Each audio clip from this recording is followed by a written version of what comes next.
get this started. We are going to get this started. Cheers. From wherever you are watching in the world, it's time to get some caffeine.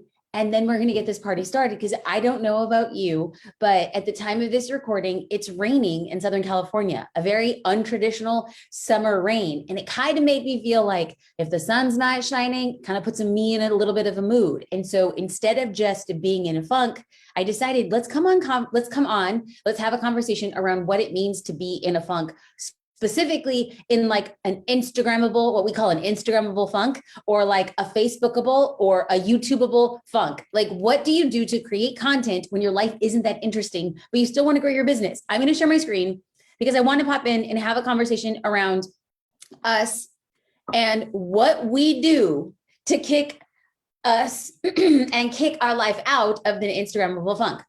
Now, I'm going to dismantle a myth.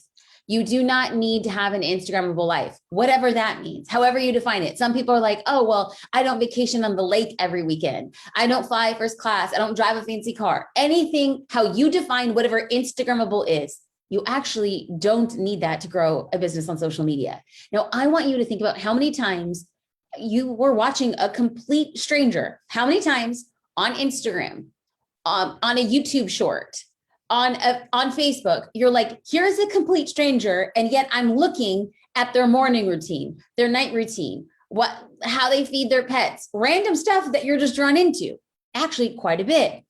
Now, how many times have you tapped through when somebody was trying to sell you a product or service? What I'm trying to do is create the juxtaposition. Oh, hey, here's a stranger who I'm drawn to, sharing their nightly skincare routine. And here is a stranger who's just selling me a lot. Which one are you going to stop and engage with?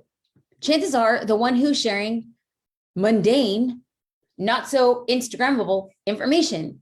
Now, one of my favorite quotes is by my ever-present unicorn, Gary Vee. And he says to document, don't create, especially if you're very busy, especially if you're telling yourself a story that your life isn't interesting, because Instagram has changed in 2022. The question becomes, how are you changing your content? Because what I have seen and what I have known, and really what I coach business owners through, is I dive deep into understanding the psychology of growing your business, specifically in relation to how people are viewing your business, engaging with your business, and buying from your business. And ring a ding ding, let me tell you that people want to see other real people, not perfect people, real people.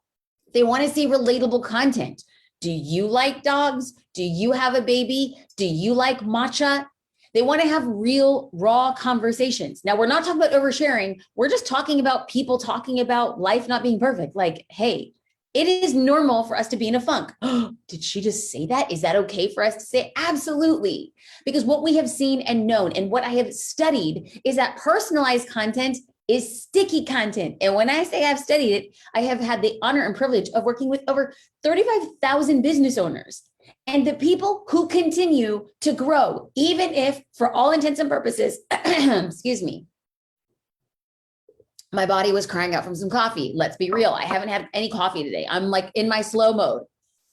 Is that people who've even traditionally told themselves, I'm too old, I'm too fat, I'm too poor, I'm too black, I'm too white, whatever the case is that the stickiest content is the stuff that's personalized. So how can you show up authentically? How can you be you and still grow your business? Well, I have a couple tips for you. Why? We're all about action. I'm not coming in here and shooting the breeze. I'm coming in here to use the breeze to get you to grow. Okay. So tip number one, what's around you? No, I'm being very serious. You saw me do this. Oh, I just realized this. You saw me do this at the beginning of this video. I was like, hey, good morning. What did I just do?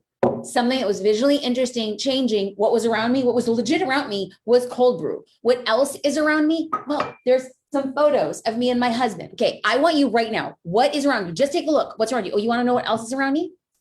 This is a Canon 5D Mark III. This is my very old school 50 millimeter 1.2 lens. And it even has like a little dent right here in the lens, but I love it. So I'm asking you, what's around you? Is there a bookshelf in your office? Cool. Create a voiceover. Create a short video. Let's just say it's for Instagram stories, or make an Instagram reel. A quick video of you going over your books on your bookshelf that you're right. And then you just say, here are my 3 top books for learning how to make jewelry. Here are my 3 top fiction books if you're going to go on vacation. Here are the 3 best business books that taught me how to build my graphic design business. That's just around you. You don't even have to be on camera. What's on your desk? Anything that's on your desk right now. I have a fully digital. Here's a list of a to-do list from this morning. Yes, I write very small. What's on my desk? What I can do? What if I were just to record a clip, right? I bring out my phone and I just put together a reel, 2 seconds, like what I need for my business success. Oh, some cold brew, another 2 second.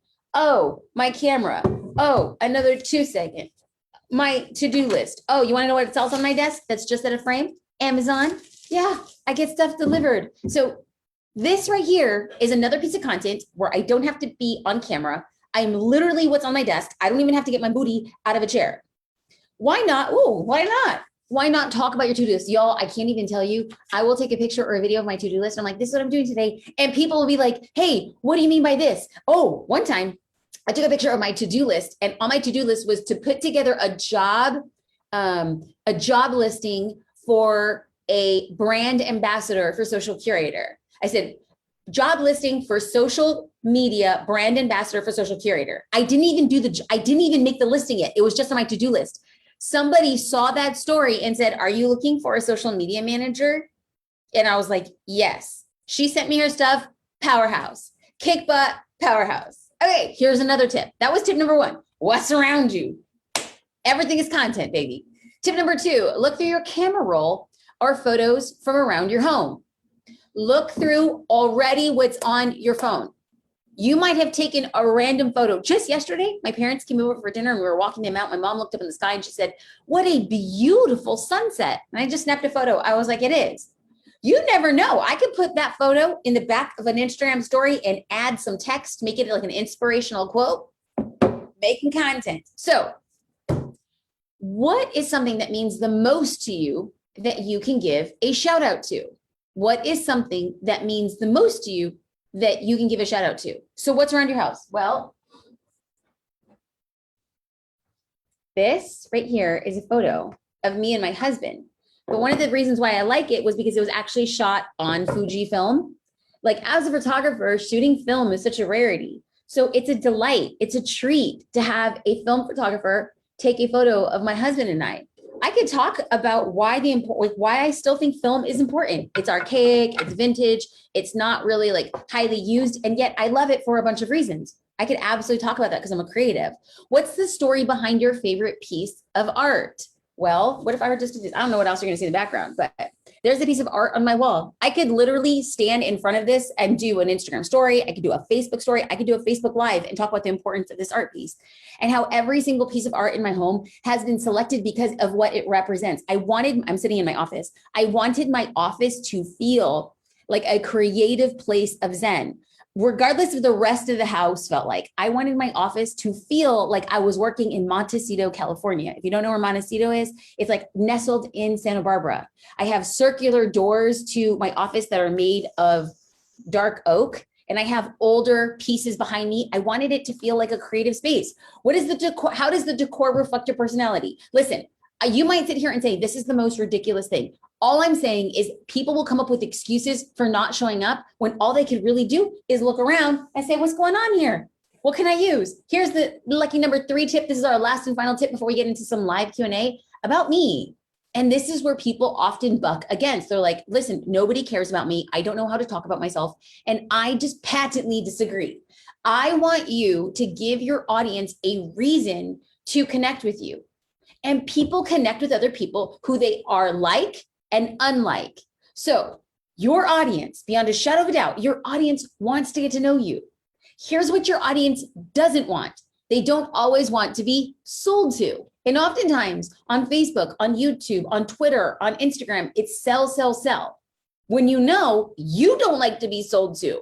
If you don't like to be sold to all the time, neither does your audience. So when I'm talking about creating content from just what's around you, people say, well, I work in a public setting. I work at a coffee shop. I work from bed with a cat in my lap. Listen, people can say, Jasmine, my workspace is messy. It's loud. It's small. It's old. It's dark. It's ugly. People will tell me this all the time.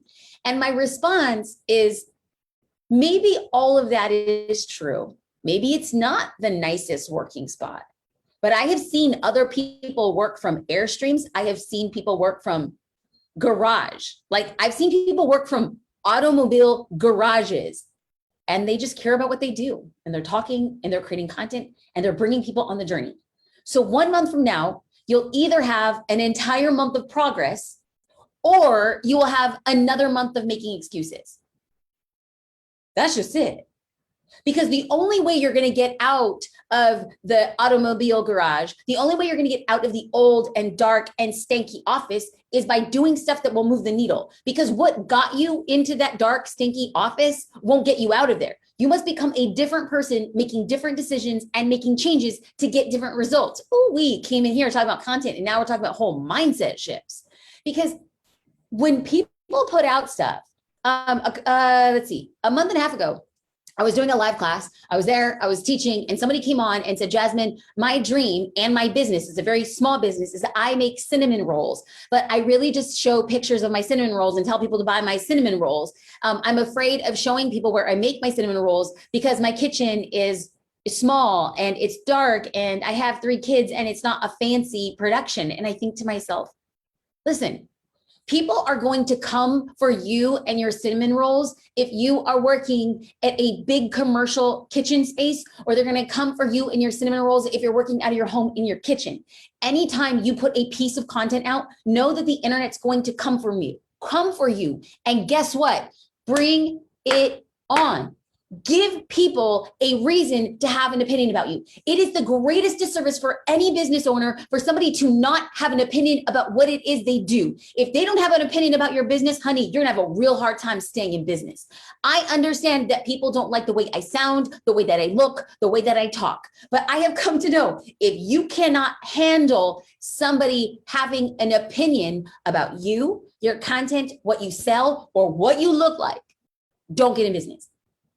Because you might say, but Jasmine, I love crochet knitting hats. And Jasmine, I love making donuts and I love taking photos and I love being a videographer. Great, do that as a hobby.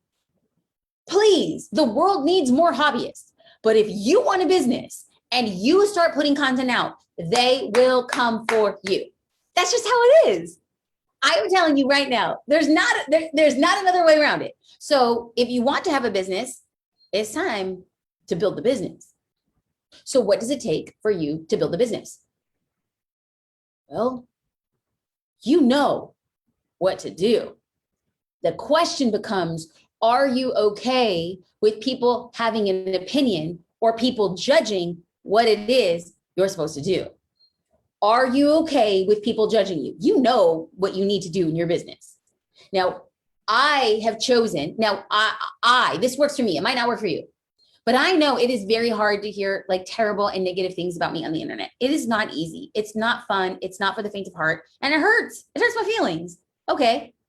After I'm done licking my wounds, okay, buck up. People are gonna have an opinion. So I can choose to believe that I'm giving others a way to connect with me. And you can choose to believe that you're giving reasons and ways for people to connect with you. Choose to believe what is most hard for you. Somebody had said, Jasmine, it's so easy for you to say this because it sounds like you just really love yourself. And I'm like, no, actually, that's not really the case. I simply had to ask myself, because I was like, what does self-love look like for me? How do I love myself? And honest to God, I couldn't come up with an answer. And so I just thought to myself, well, what does self-hate look like?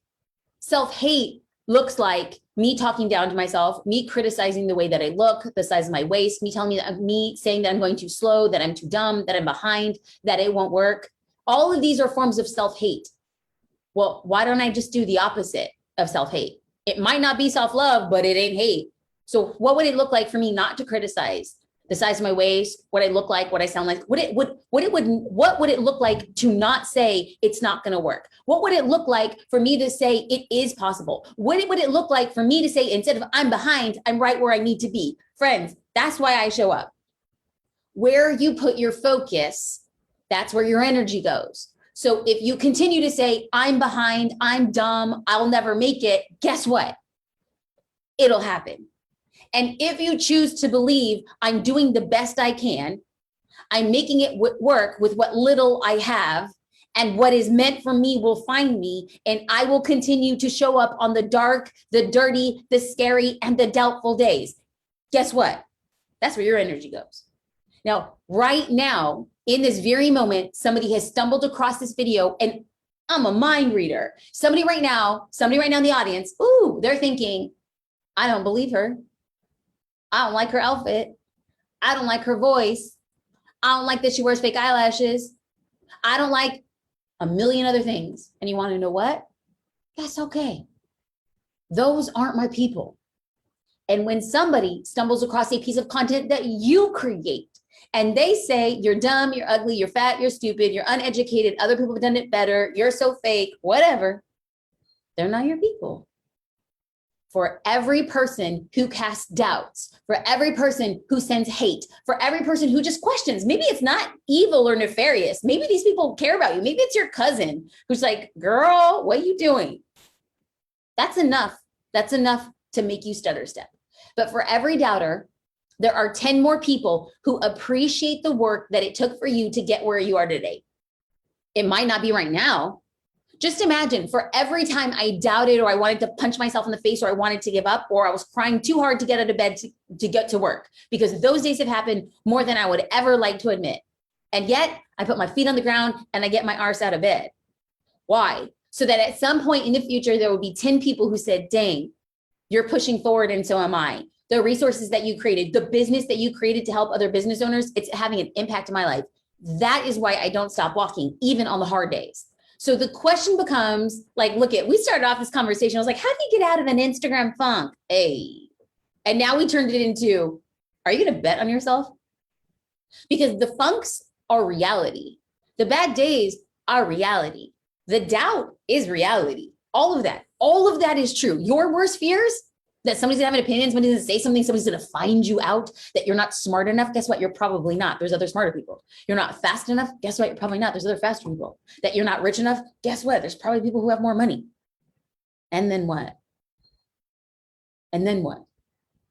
All of those things that you just question yourself, I question myself on the daily.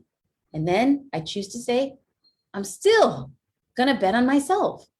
I cannot control the success that somebody else has. Their brilliance, their chutzpah, their smarts. I can't control, nor do I can condemn, nor can congratulate. It has nothing to do with me. The only thing that I can control is me. So if I can control how I feel and what I'm doing, I'm gonna bet on myself. So I want you, despite your Instagram funk, despite the fact that your life isn't Instagrammable enough, or you're like cute, or like you're not in Ibiza this summer, why not just show up and authentically connect with people? Why not show up as you? Why not walk your journey and share it with others? I believe in this so much. I have a free content planner. If I'm saying, look around your desk, look on a bookshelf, look on your wall, talk about stuff and create, great. Well, what did it look like to have a free content planner? Because I want you showing up week after week. I don't want you feeling good after this conversation, be like, I'm gonna post today. And then you don't do anything for 3 weeks. You actually didn't move the needle. I know, something's better than nothing. I applaud you there, but it's the consistency that gets the work. We have a free 7-day content planner, socialcurator.com/content planner. Like, we hear such good things about it. It's so simple. It's so simple, and yet it's so hard for people to deploy. That's why we created this. We want people moving in the direction of their dreams. Let's go into some Q&A, y'all. Let's go into some Q&A. We out here. Oh, thank you guys for watching. If we made it this far, thank you. Like, you real ride or die. Let's get into Diana Bolstad. How does creating content that relates to people relate to educating, entertaining, and encouraging? Okay, so Diana's showing me that she's been around the block. I have always said that when I create content, I have discovered that the content that falls into one of 3 buckets, it's educational, it's entertaining, or empowering. For me, that does really well. People are very less interested in content like, I'm gonna do a yoga challenge. People are like, cool, but what does it have to do with me? Remember, if you have an Instagram account, if you have a Facebook page, if you have a YouTube channel, and you're creating content for your business, The content should be to help your followers, not to make your followers buy from your business. When you help somebody, when you solve their problem, when you alleviate an ache, when you relieve a pressure point, they're more likely to buy and they're more likely to engage. So Diane is asking, how does creating content that relates to people? Well, when you create content, so let's say, Diana, I don't know what you do. Let's just say that you're a fitness instructor. When you create content that is educational, what is the proper form of a plank? I'll watch that. That's educational for me. When you create content for me as a person that is entertaining, let's say you do a reel, you're like the 3 personalities of people who work at the gym. And then there's like 5 o'clock for Risha, and her hair is all done and she's out and she's like, yeah. And then you have like the noon o'clock Nancy, and it's like a mom, like a dress, like, big oversized sweatpants, a big t-shirt, like a messy bun. It's like the mom who's like away from her kids for like an hour. And then you have like the 5 p.m.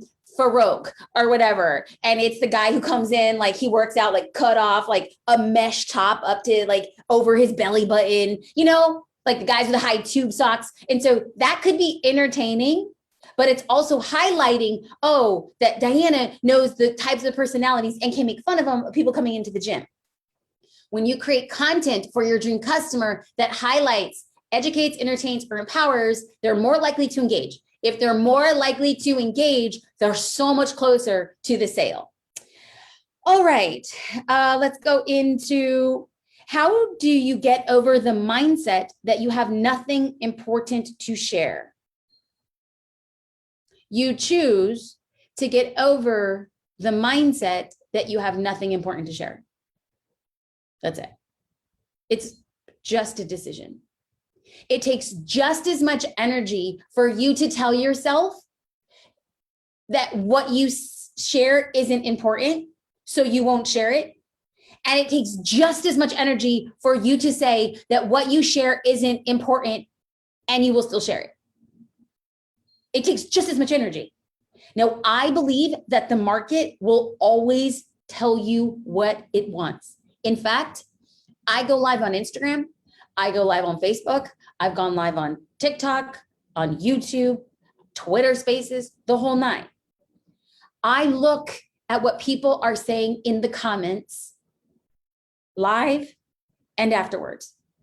If there are a lot of comments, good, bad, ugly, that topic, we're going to do it again in a different way. Do you think that I woke up this morning and so I'm working with Paige. You'll see Paige in the comments. Like we were just texting this morning and I was like, Paige, let's go. Let's get on Instagram. Like let's help people today. Do you think that I woke up and I was just like, you want to know what's going to be prolific? I'm going to go live. I'm going to teach a class on how to get out of an Instagram funk. That's really important. That's groundbreaking. Ladies and gentlemen, welcome to the show that's going to blow your brains off with its sheer intellect and power. And it's a tour de force of the content that I'm creating. I did not wake up that way. You might think that this is boring. 99% of the people who happen to cross this video might think it's boring. But for the 1% of person who needed to hear what I had to say today, number one, they're working another day. They're 1 day closer to getting to where they want to go. They're 1 inch closer to believing that Social Curator could be the solution for their business. They're 1% closer to joining a free challenge, webinar, class, opportunity, event for me in the future. Why? Because I made them believe 1% more in themselves. Isn't that crazy how that works? And for the 99% other of people who just don't care about what I'm doing, what I'm saying, they don't really care in general, no problem. No problem. If you don't like it, still talk about it. If you don't like me, still talk about me. Just spell my name right and give me a link. I'll take it however it comes, because what is meant for me will find me. And my message is supposed to find different people, even if it's by way of a negative conduit. Even if I can't tell you how many times, I can't even tell you, I'm going on a tangent. I probably should stop. I can't tell you how many times somebody has wrote the most disgusting, mean, rude, awful things about me. And that post picked up so much traction. And I thought my career, my personal life, my pride, my ego, like my self-belief was vanished. And I thought, I'll never come back from this. Look at this is like, look at people telling me like, I literally spilled my coffee. Not going to stop.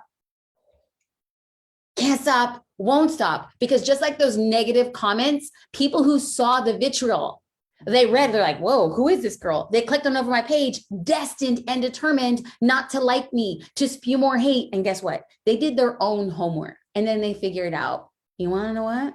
I kind of like her. Now, 14 years as a business owner, I'll take it anyway. Anyway, good, bad, or ugly. Write about it. Spell my name right.